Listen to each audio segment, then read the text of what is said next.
الشيطان الرجيم بسم الله الرحمن الرحيم إن الحمد لله نحمده ونستعينه ونستغفره ونعوذ بالله من شرور أنفسنا ومن سيئات أعمالنا من يهده الله فلا مضل له ومن يضلل فلا هادي له أشهد أن لا إله إلا الله وحده لا شريك له وأشهد أن محمدا عبده ورسوله قال الله تعالى يا أيها الذين آمنوا اتقوا الله حق تقاته ولا تموتن إلا وأنتم مسلمون يا أيها الذين آمنوا اتقوا الله وقولوا قولا سديدا يصلح لكم أعمالكم ويغفر لكم ذنوبكم ومن يطع الله ورسوله فقد فاز فوزا عظيما يا أيها الناس اعبدوا ربكم الذي خلقكم من نفس واحدة وخلق منها زوجها وبث منهما رجالا كثيرا ونساء واتقوا الله الذي تساءلون به والأرحام إن الله كان عليكم رقيبا أما بعد فإن أصدق الحديث كتاب الله وخير الحدي هدي محمد صلى الله عليه وسلم وشر الأمور محدثاتها وكل محدثة بدعة وكل بدعة ضلالة وكل ضلالة في النار.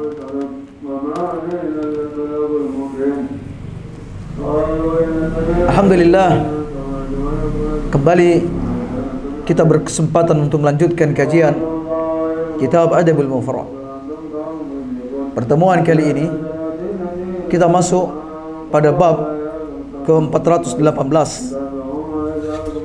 melanjutkan tema yang sebelumnya yang membahas tentang bersin mengenai doa. Berikut jawaban atau doa bagi orang yang mendengarkan orang yang bersin dan mengucapkan alhamdulillah. Babu kaifa tasmid man sami'a al-'atsah. Babu kaifa tasmid man sami'a al-'atsah. Bagaimana bagaimana mendoakan orang yang bersih. Hadis 927. An Abi Hurairah radhiyallahu an Nabi sallallahu alaihi wasallam qala idza 'atasa ahadukum falyaqul alhamdulillah. Apabila salah seorang di antara kalian bersin, maka hendaklah ia mengucapkan alhamdulillah, karena bersin ini merupakan salah satu nikmat dari nikmat Allah Subhanahu wa taala. Oleh karena itu sudah sepatutnya orang yang bersin memuji Allah Subhanahu wa taala dengan membaca alhamdulillah. Fa idza qala alhamdulillah, apabila yang bersin tadi mengucapkan alhamdulillah, falyaqul lahu akhu, maka hendaklah saudaranya yang berada di situ, yang mendengarkan bersin tersebut, hendaklah saudaranya, yakni saudara semuslim, au sahibahu, atau temannya,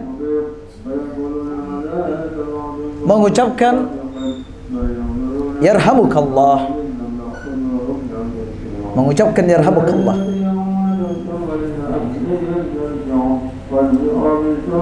Semoga Allah Subhanahu wa taala merahmatimu. Wal yaqul huwa,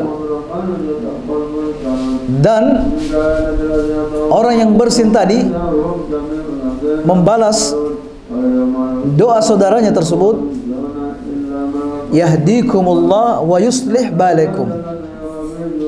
Yahdikumullah wa yuslih balakum. Semoga Allah Subhanahu wa taala memberi petunjuk kepadamu dan memperbaiki urusanmu.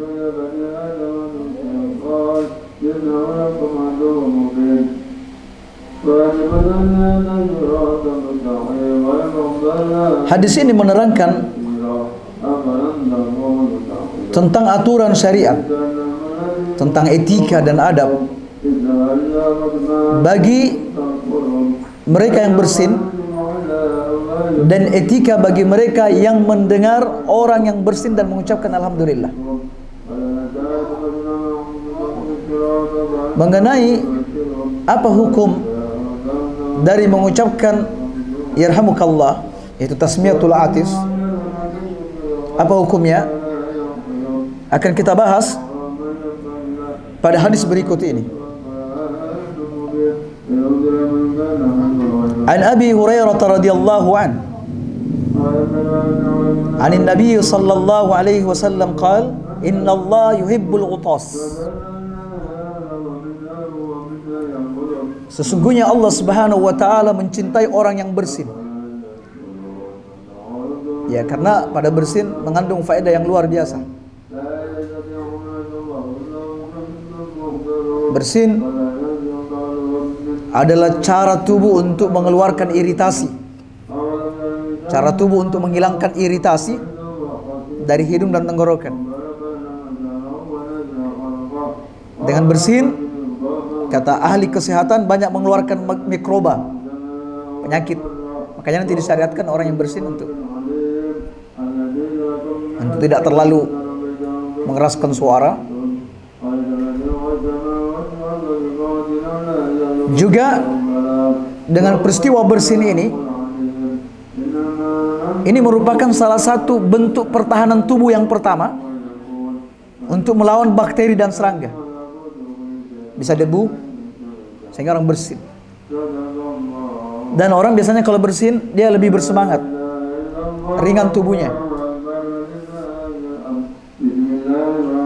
Dan Allah menyukai, innallaha yuhibbul utas. Allah menyukai bersin. Allah menyukai bersin.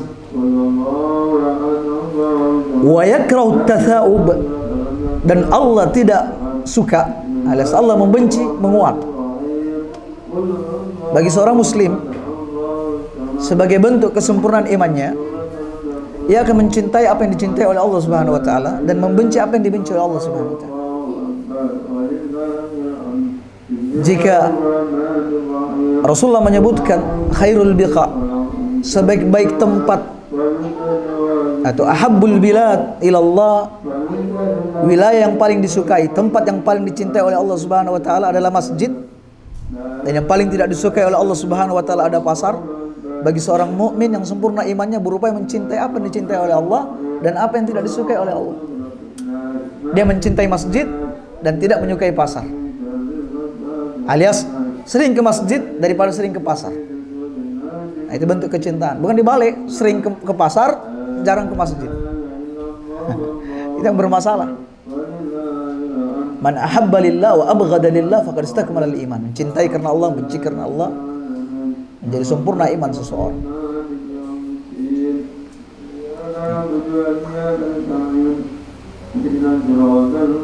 Nah, di sini menetapkan cinta dan benci bagi Allah Subhanahu wa taala. Allah mencintai dan Allah membenci. Wa idza atasa ahadukum wa hamidallah. Apabila salah seorang di antara kalian bersin dan dia memuji Allah Subhanahu wa taala, kana haqqan ala kulli muslim, kana haqqan ala kulli muslim, maka bagi setiap muslim, ya, setiap muslim, ya, untuk mentasmid, yaitu mengucapkan yarhamukallah. Maka hak bagi setiap muslim yang mendengarnya untuk mengucapkan yarhamukallah. Ulama berbeda pendapat tentang apa hukum mengucapkan yarhamukallah, yaitu tasmiyatul atis. Sebagian mengatakan wajib, ada yang mengatakan sunnah, ada yang mengatakan fardu kifayah, ada yang mengatakan fardu ain. Ya, fardu ain alias semua orang yang mendengar, siapa saja yang mendengar, maka ia wajib untuk tasmiyatul atis, mengucapkan yarhamukallah. Jadi bukan fardu kifayah, cukup diwakili satu orang. Ini menurut satu pendapat, menurut ahli zahir. Dan kalau melihat teks hadis yang rajih, yang unggul, ya, bahwa ini fardu ain. Jadi siapapun mendengar, maka dia bertasmid, mengucapkan yarhamukallah. Karena teks hadis mengatakan kana haqqan ala kulli muslim, merupakan hak bagi setiap muslim. Repotnya kalau di majelis ilmu misalnya ada ribuan jamaah, ada yang bersin lalu mengucapkan alhamdulillah, berarti ribuan jamaah semua mengucapkan yarhamukallah. Oleh karena itu etikanya, kata ulama, kalau dia ada di majelis, di tempat keramaian, cukup dia merendahkan suaranya hingga tidak terdengar oleh semua yang ada di majelis. Ya, jadi yang dengar itu cuma beberapa orang. Ya, sehingga dia menjawab yarhamukallah. Jadi tidak meninggikan suara saat dia berada di majelis.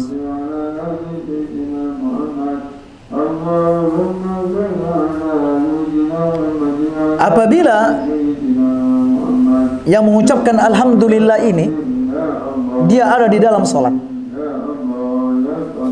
ya, alias ini terjadi dalam sholat,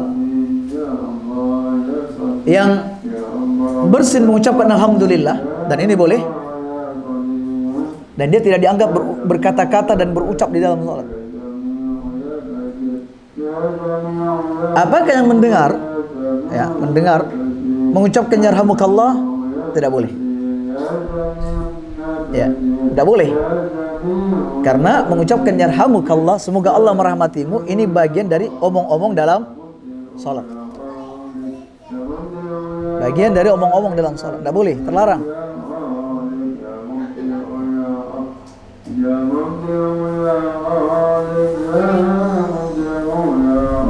Begitu juga saat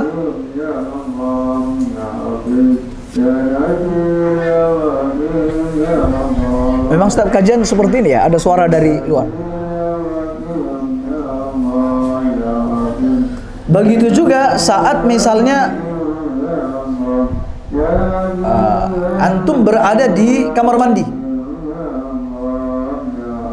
orang di luar kamar mandi bersin dan ucap alhamdulillah, tidak boleh dijawab yarhamukallah. Ya, karena status antum lagi buang air besar. Nah, boleh.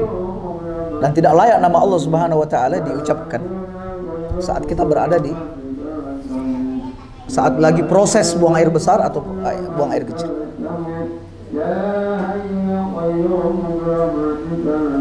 Begitu juga jika khotib, ya, ini khotib lagi sedang berkhutbah, tiba-tiba dia bersin, alhamdulillah, maka pendapat yang benar, makmum tidak mengucapkan yarhamukallah, karena di dalam proses khutbah ini ada kewajiban untuk mendengar. Ya. Ansitu wasma'u. Ansit itu lebih dalam dari hanya sekedar mendengar. Insat. Ya, jadi tidak khotibnya alhamdulillah yarhamukallah rame-rame, enggak. Iya. Ya. Bisa nanti setelah dia selesai khutbah, Anda datang kepadanya ucapkan yarhamukallah. Tidak apa-apa, ditunda. Nabi SAW pernah lagi buang air kecil, lalu ada yang mengucapkan salam kepada beliau. Setelah itu beliau berwudu secara sempurna. Beliau tidak menjawab langsung, beliau tuntaskan buang air kecilnya, berwudu, lalu mendatangi orang itu dan mengucapkan waalaikumsalam. Ditunda aja. Nah, ini fikih bagi orang yang mendengar, orang yang mengucapkan, orang bersin yang mengucapkan alhamdulillah. Ya.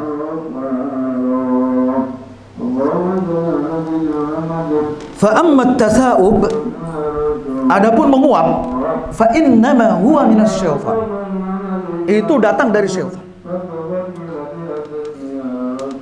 Ya.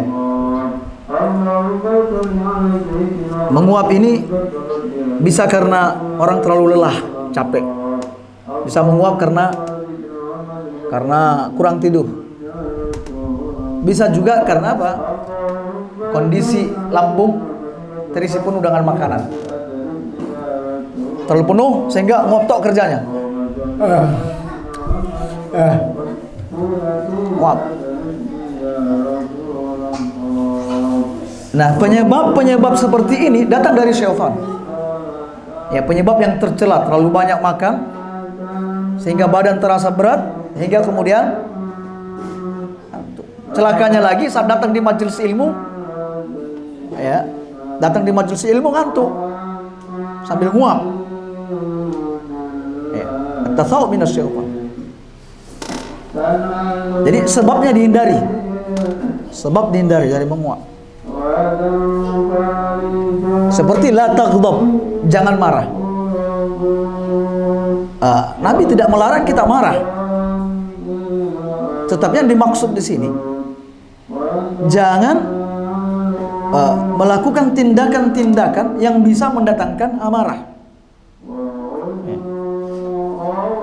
Sebab kalau orang dibuat marah lalu tidak marah, dia lebih buruk dari keledai. Nabi marah, sahabat juga kadang marah. Tetapi upayakan hindari hal-hal yang bisa mendatangkan amarah. Nah, sama dengan ini at-tasawuf, menguap tercela. Fa innama huwa minasyaitan, karena menguap datang dari syaitan. Jadi ungkapan-ungkapan datang dari syaitan, alias ungkapan ini menunjukkan bahwa Nabi tidak suka, tercela bagi orang yang menguap. Fa idza tasaba ahadukum, apabila salah seorang di antara kalian menguap, falyaruddahu mastata'a, hendaklah ditahan sebisa mungkin dengan mengatupkan kedua bibir. Kalau itu tidak ada masalah, itu etikanya. Ya. Atau kalau tidak kuat menguap atau sudah terlanjur mau terbuka, tidak sempat menutup dengan bibir, tutup dalam mulut. Fa inna ahdakum idza tasa'aba, sebab apabila salah seorang di antara kalian menguap sambil membuka mulut, hingga ketika mulut terbuka, dhahika minhu syaitan, maka syaitan akan tertawa. Tertawa karena apa? Karena ia berhasil menguasai hamba ini, menggiring hamba ini, menguap sambil membuka mulutnya. Nah, ini etika di saat menguap dan di saat kita mendengar orang yang bersih.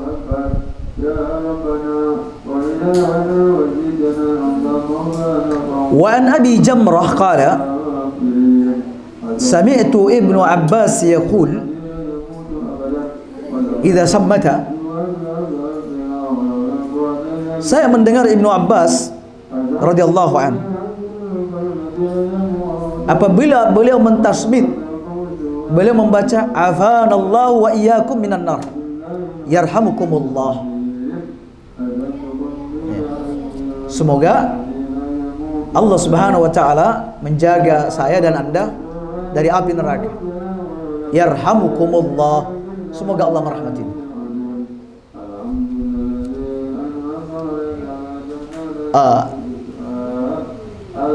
Kita berupaya mencari hadis dari Nabi tentang tambahan afanallahu wa iyyakum. Itu tidak kita menemukan hadis tentang itu. Alias bahwa ini memang disandarkan hanya kepada Ibnu Abbas, tidak kepada Nabi sallallahu alaihi wasallam. Lalu apakah ketika orang bersin kita boleh mengucapkan doa seperti ini? Sebaiknya yang dilazimkan adalah seperti yang diajarkan oleh Nabi sallallahu alaihi wasallam, yaitu membaca yarhamukumullah. Yarhamukumullah. Adapun afanallah wa iyyakum, ini datang dari Ibnu Abbas, ada kemungkinan atau boleh jadi beliau mendengar dari Nabi, sehingga beliau mengucapkan ini, ada kemungkinan, sehingga kita katakan boleh saja, tetapi hal ini tidak dilazimkan. Yang dilazimkan adalah yarhamukallah atau yarhamukumullah. Abdullah bin Umar pernah mendengar seseorang bersin. Orang itu kemudian membaca salawat. Jadi alhamdulillah wassalatu wassalamu ala rasulillah. Abdullah bin Umar yang ada di sampingnya menegur laki-laki, dengan mengatakan bahwa yang diajarkan oleh Nabi adalah yarhamukallah.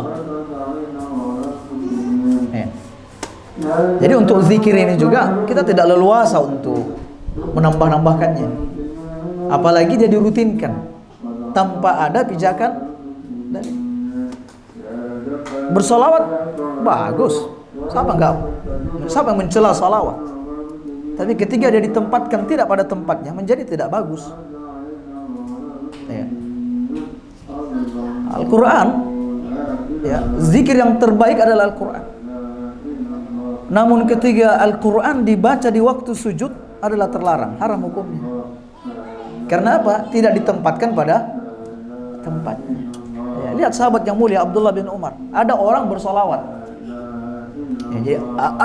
Alhamdulillah wassalatu wassalamu ala rasulillah sallallahu alaihi wasallam. Itu gerai, apa ini? Yang diajarkan kepada kami adalah membaca yarhamukallah. Persoalannya sekarang ketika kita memberi teguran yang sama kepada orang-orang yang membuat zikir, salawat yang datang dari mereka, bukan datang dari Nabi. Ketika kita menegur, katanya apa salahnya? Ini apa? Ini bagus. Jadi ketika ada orang melakukan perbuatan beda, kita tegur, apa salahnya? Ini bagus. Lihatlah Abdullah bin Umar mengingkari orang yang membaca salawat saat dia bersin. Alhamdulillah wassalatu wassalamu ala rasul.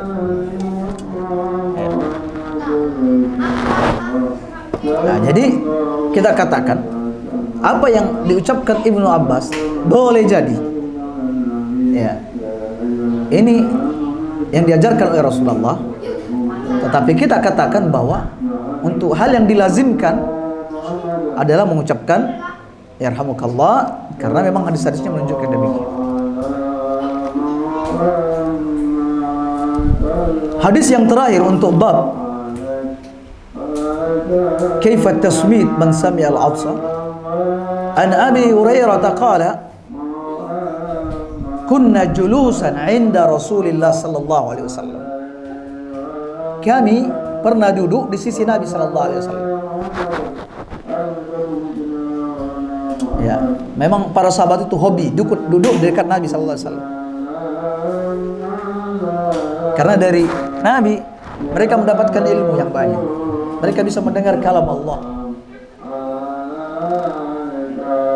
Jadi Nabi itu laksana bulan, sementara para sahabat itu seperti bintang gemintang di sekitarnya. Setiap kali ada kesempatan mereka akan duduk dekat Nabi. Bahkan Nabi kadang sholat malam seorang diri, ada sahabat yang mendekat ke pintu masjid untuk mendengar bacaan Nabi sallallahu alaihi wasallam.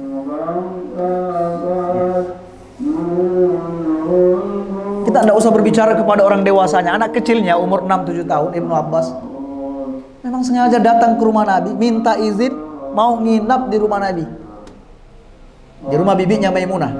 Kebetulan bibinya Anas, Maimunah itu adalah istri Nabi sallallahu alaihi wasallam. Dan dia pun tidur di atas ranjang Nabi. Keponaan tidur bersama dengan bibi, boleh. Yang masih kecil, boleh. Dan Ibnu Abbas bercerita malam itu dia tidak tidur. Tidak tidur, mengawasi gerak-gerik Nabi. Apa yang dilakukan oleh Nabi? Nabi bangun, ya. Beliau membaca berapa ayat terakhir dari surat Al-Imran sambil menatap ke langit. Setelah itu Nabi bersiwak, setelah itu Nabi berwudu. Setelah itu sholat. Ibnu Abbas melakukan hal yang sama. Anak kecil, umur 6-7 tahun, melakukan hal yang istimewa, yang tidak terpikirkan oleh anak-anak kita sekarang. Anak kita sekarang pikirnya layangan. Ya subhanallah, menakjubkan.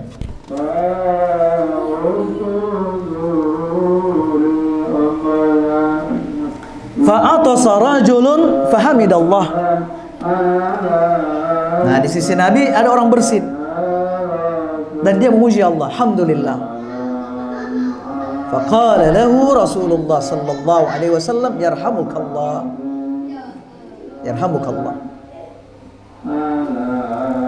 Kemudian atasa akhar, ada sahabat yang lain bersin. Falam yaqul lahu syai'an, enggak ngomong apapun. Enggak ucap alhamdulillah. Enggak ngomong, jadi asyik selesai. Faqala ya Rasulullah, aradatta 'ala al-akhar wa lam taqul li syai'an. Maaf ya Rasulullah, tadi Anda mendoakan yang tadi orang pertama yang bersin, loh kok giliranku bersin Anda tidak mengucapkan sesuatu pun untuk. Subhanallah. Karena sahabat itu tersanjung dengan doa. Ya, bayangkan, yarhamukallah, semoga Allah merahmati. Bahkan sebutkan dalam riwayat, orang Yahudi pun itu senang mendengar doa Nabi. Kadang mereka pura-pura bersin di sini Nabi, agar dapat doa yarhamukallah. Tapi kalau orang kafir kan tidak boleh kita mengucapkan yarhamukallah walaupun dia mengucapkan alhamdulillah.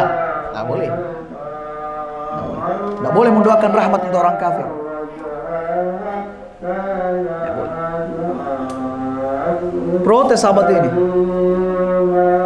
Jadi mereka para sahabat itu menikmati doa. Umar bin Khattab pernah didatangi tamu. Tamunya ucap assalamualaikum. Umar diam, tapi jawab pelan-pelan. Waalaikumsalam. Dalam rumah tapi. Kemudian tamu ini mengucapkan salam kembali. Umar kembali menjawab waalaikumsalam. Kenapa? Umar menikmati doa. Assalamualaikum, semoga keselamatan untukmu. Nah, sampai 3 kali Umar tetap menjawabnya dengan pelan supaya orang itu ucap salam berkali-kali. Loh kok sudah setelah 3 kali nggak dengar suaranya? Umar keluar, diwongegi, nggak, dikejar. Tadi kamu di depan rumah. Ya sudah salam 3 kali nggak ada ya pulang. Loh kenapa memang? Ya Nabi mengatakan demikian, izin 3 kali. Wes tidak ada respon ya pulang. Katanya dari mana kau dengar ini? Saya kok nggak pernah tahu. Kok sampean tahu saya nggak tahu? Masa ya? Iya. Kamu harus mendatangkan saksi untuk hadis ini. Kalau tidak, saya hukum kamu. Oh bayangkan. Jadi orang itu sudah selektif dengan hadis zaman itu. Ya, lalu sahabat ini datang ke Masjid Nabawi, lalu menceritakan kepada orang-orang di sana. Katanya, wah aku dapat ancaman loh mas. Nah, tentang masalah salam. Kalau aku nggak bisa mendatangkan hadis ini, dihukum aku. Kira-kira siapa di antara kalian yang bisa menjadi saksi untuk ini? Oh, ada usah kami lah itu loh. Anak-anak muda juga bisa menemani sampean. Alias hadis ini sudah populer. Tetapi Umar bin Khattab tidak tahu hadis tentang ini. Subhanallah, lihat. Lihat. Hingga kemudian sahabat ini membawa yang lain untuk memberikan kesaksian bahwa hadis itu benar-benar datang dari Nabi sallallahu alaihi wasallam. Luar biasa ya. Umar yang begitu dekat dengan Nabi nggak ngerti ada hadis seperti ini. Makanya kita tidak bisa mengatakan oh si fulan alim. Wah, dia pasti tahu segalanya wis. Ngerti semua, apapun ditanya ngerti semua, alim. Ya, menguasai semua hadis, menguasai semua tafsir. Enggak ada ulama kayak ngono. Jangan terlalu dilebihkan. Ya, banyak para penuntut ilmu begitu, terlalu berlebihan dengan gurunya. Pokoknya gurunya sudah ngerti semuanya. Ada juga penanya kalau nggak dijawab, langsung derajat gurunya turun. Wah, nggak ngerti apa-apa gurunya ini. Langsung turun derajat gurunya di depan dia. Ya subhanallah. Tidak seperti itu. Ya, ini Umar bin Khattab dekat dengan Nabi, nggak tahu adanya hadis. La ilaha illallah marabba hadhihi da'wati tamsa.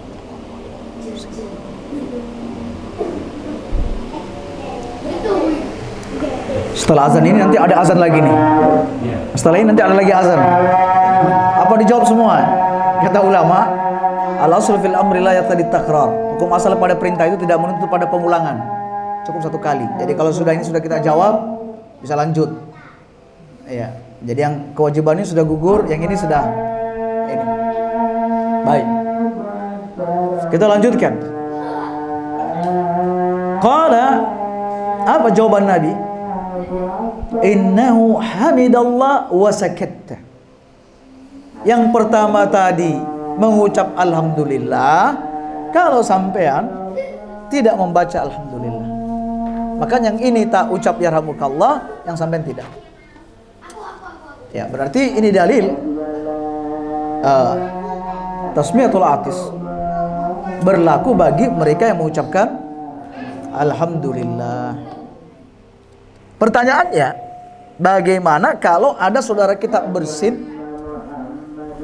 lalu dia tidak mengucapkan alhamdulillah, lalu kita ingatkan, mas baca alhamdulillah mas, tak doakan sampean, misalnya. Apakah dia perlu diingatkan atau tidak? Lalu bagaimana dengan anak kecil? Ya, anak kecil yang dia tidak mengucapkan alhamdulillah, apakah orang tuanya mengucap alhamdulillah? Orang tuanya mewakilkan. Ya. Nah, ini butuh bab khusus. Untuk memberikan jawaban seperti ini butuh bab khusus. Oleh karena itu Imam Al-Bukhari dalam kitab Al-Mufrad buat bab khusus, yaitu bab idza lam yahmadillah la yusammit. Apabila seseorang tidak muji Allah maka tidak didoakan yarhamukallah. Berarti pembahasan tentang itu yang tadi kami ajukan, jawaban yang tadi yang kami ajukan itu kita jawab di pertemuan mendatang insyaallah. Ya. Kita jawab di pertemuan mendatang. Ada waktu yang tersisa menunggu iqamah di masjid sebelah. Jika ada pertanyaan, kami persilakan untuk bertanya. Ya.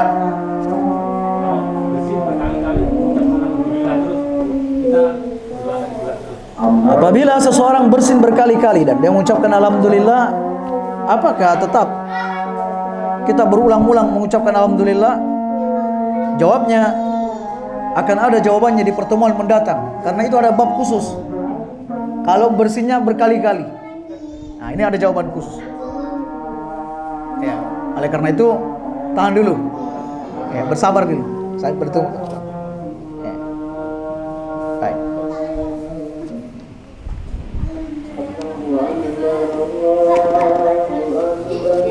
Baik, kita cukupkan sampai di situ. Seperti yang kita katakan bahwa karena posisi kita yang terlalu dekat dari masjid dan suara azan sampai di sini, ya sekiranya tidak menggunakan pengeras, maka kita sholat di masjid. Nanti setelah itu kita kembali, lalu kita buka tanya jawab berapa menit, lalu kita tutup majelis. Subhanakallah wa bihamdik, la ilaha illa anta astaghfiruka wa atubu ilaik. Assalamualaikum warahmatullahi wabarakatuh. Alhamdulillah wassalatu wassalamu ala Rasulillah sallallahu alaihi wasallam.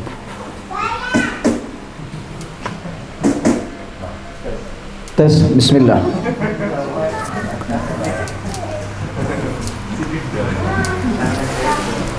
Dan kami perlu memperkenalkan bahwa kitab Adabul Mufrad ini termasuk kitab yang paling lengkap membahas tentang adab. Oleh karena itu, memiliki kitab ini amatlah bagus jika ada di dalam perpustakaan rumah kita. Ya, baik. Kami persilakan untuk bertanya. Kita ambil 5 sampai 10 menit. Ya. Kan kalau yang bersin laki-laki kita itu kan yang kamu. Kalau semua yang bersin perempuan gimana tuh? Yarhamukillah. Boleh dirubah gitu. Ya, bisa. Ya, betul. Ya, baik. Kecuali nanti persoalan jenazah. Ya, biasanya kalau saat jenazahnya wanita, kalau tidak mengerti bahasa Arab ini repot untuk merubah-rubah ininya, domirnya. Ya. Jadi Allahumma gfir lahu, kalau perempuan Allahumma gfir laha warhamha. Ya. Kalau nggak ngerti bahasa Arab, waduh bingung ini, merubah-rubahnya kayak apa. Tetapi tampaknya tidak perlu dirubah kalau mendoakan jenazah. Jadi cukup Allahumma gfir lahu warhamhu wa'afi wa'fu walaupun dia wanita. Karena manusia kalau sudah mati, ya statusnya sama-sama mayit. Sudah bukan mayyitah lagi, namanya mayit. Ya, jadi kalau laki meninggal namanya mayit, perempuan meninggal juga namanya mayit. Nah, karena dia mayit berarti Allahumma gfir lahu warhamhu wa'afi wa'fu. Ya, jelas. Dan itu pendapat yang rajih insyaallah yang diunggulkan oleh Imam Syaukani rahimahullahu taala dalam kitab Nailul Autar. Ya, kalau untuk bersin tadi ya diganti yarhamukillah. Ya. Baik. Ya. Saya yang bersin, saya mengucapkan alhamdulillah. Ya. Ada yang menjawab yarhamukallah. Nah, saya ini apakah boleh menjawab tadi yang dalam itu bagaimana? Yang menjawab siapa? Saya sendiri. Bukan, maksudnya setelah dijawab yarhamukallah, saya mengucapkan yahdikumullah wa sesuai. jadi setelah Anda mengucapkan yarhamukallah, Anda lanjutkan dengan yahdikumullah. Kebalikannya, jadi misal anak yang bersin. Ya, betul. Dengan mengucapkan yarhamukallah. Ya, betul. Kalau anak menjawab lagi yahdikumullah. Ya, memang Anda yang menjawabnya. Oh, ada yang Iya. Ya, betul. Jadi Anda yang ucap alhamdulillah, Ustadz ucap yarhamukallah, Anda membalasnya yahdikumullah. Jadi saling mendoakan. Ya. Tadi Anda mendoa untuk diri Anda sendiri. Karena Anda begitu dekat dengan rahmat Allah. Ya, Anda mengucapkan alhamdulillah, Anda menyanjung Allah. Ya. Maka saya mendoakan Anda, semoga Allah merahmatimu. Kau telah menyanjung Allah. Kebaikan dibalas dengan kebaikan. Ya, yahdikumullah wa yuslih balakum. Ya, dua doa langsung. Satu rahmat langsung dibalas dua. Nah, ini kedermawanan dalam doa. Yahdikumullah wa yuslih balakum. Ya, jelas? Ya, baik. Baik, yang di belakang. Ya. Ya. Saya pernah membaca hadis ada larangan tidak boleh berdiam diri atau bertempat di antara bayang-bayang zina dan sinar matahari. Ya. Itu tempat duduknya setan yang menanyakan apakah itu sahih.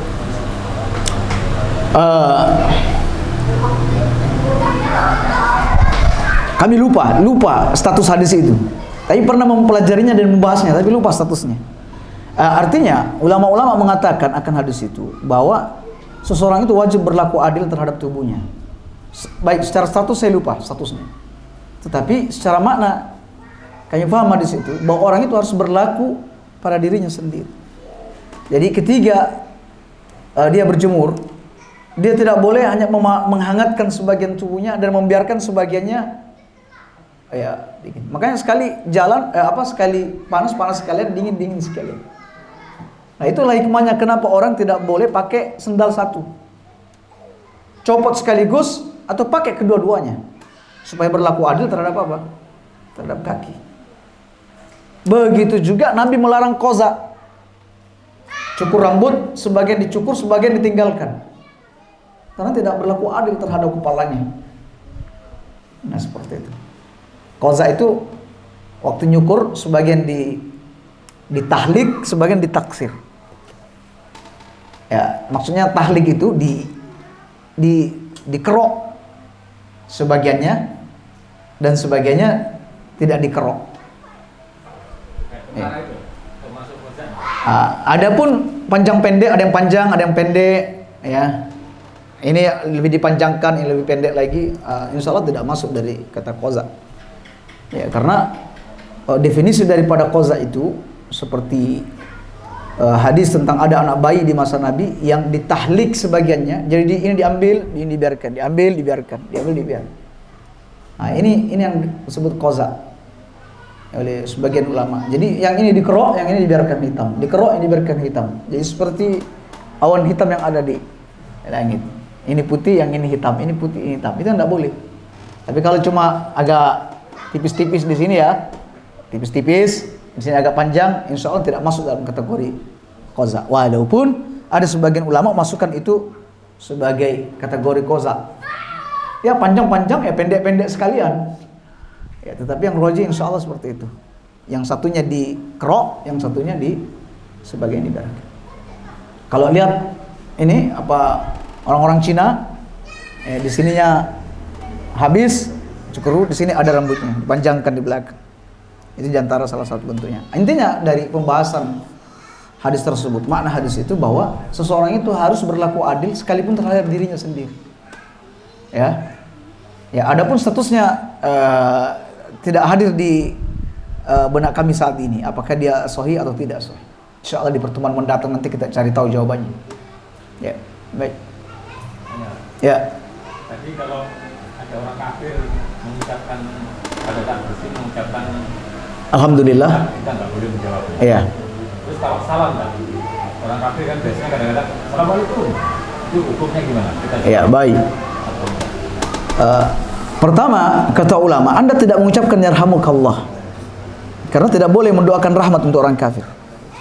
Tetapi Anda bisa mengucapkan yahdikumullah, semoga Allah beri petunjuk kepada Anda. Nah, seperti itu. Adapun tentang salam, assalamualaikum, assalamualaikum, apakah dijawab atau tidak? Ya, di dalam Al-Quran disebutkan idza huyitum bi tahiyatin fahayyu bi ahsana minha. Kalau Anda diberi penghormatan, balaslah penghormatan itu dengan lebih baik. Ya, assalamualaikum, waalaikumsalam warahmatullah. Assalamualaikum warahmatullah, waalaikumsalam warahmatullah wabarakatuh. Itu namanya lebih baik. Ya. Assalamualaikum warahmatullahi wabarakatuh. Waalaikumsalam warahmatullahi wabarakatuh. Sekali lagi lebih dari itu, tidak ada tambahan lagi. Nah, yang jadi soal ketiga orang kafir yang mengucapkan salam, apakah dijawab secara sempurna atau cukup waalaikum? Sebagian mengatakan ulama waalaikum. Assalamualaikum waalaikum. Ya, kamu juga. Ada yang mengatakan enggak, jawab secara sempurna waalaikumsalam.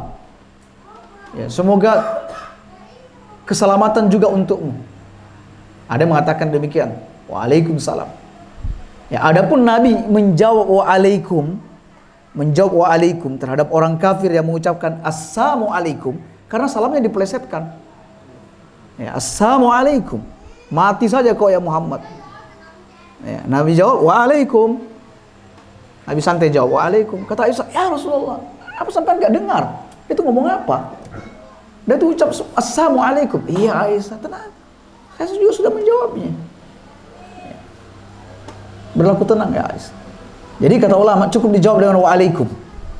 Ya waalaikum. Assalamualaikum waalaikum. Walaupun ada di antara mereka mengatakan dia jawab yang sempurna waalaikumsalam. Ya, demikian. Tapi berhati-hati jawab waalaikum. Ya. Baik. Dari ibu-ibu?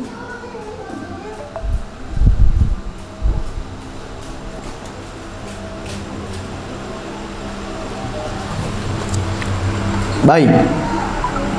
Jika tidak ada, kita cukupkan sampai di situ. Ya. Memang kajian kita tadi terpotong. Semestinya kita membahas 2 bab. Ya, kata Allah, kita mendapatkan nikmat, ya, nikmat hujan, sehingga kita hanya membahas 1 bab. Kita lanjutkan bab-bab berikutnya, dan insya Allah ada banyak hal-hal pengetahuan adab yang tidak kita ketahui, yang diungkapkan oleh pengarang kitab ini dalam kitabnya. Ya. Kaum muslimin, boleh jadi di antara kita, ya, bahkan banyak di antara kita di rumah mungkin tidak mendapatkan pembelajaran adab secara sempurna. oleh orang tua kita. Bahkan di sekolah mungkin kita tidak mendapatkan itu. Nah, Rasulullah SAW adalah sosok yang mulia, suri teladan kita. Dia melebihi ayah kita, melebihi orang tua kita. Beliau mengajarkan etika dan adab yang begitu sempurna. Ya, sampai kata Abu Dzar Al-Ghifari, tidak ada satupun burung yang mengepakkan sayapnya di udara melainkan Nabi SAW sudah menjelaskan ilmunya. Ya, sampai orang-orang kafir, orang Yahudi bertanya heran, ya, apakah Rasulmu hal 'allamakum kulla syai' hatta al-hira? Apakah Nabimu mengajarkan segala sesuatunya sampai urusan buang air besar? Katanya ya, sampai urusan buang air besar.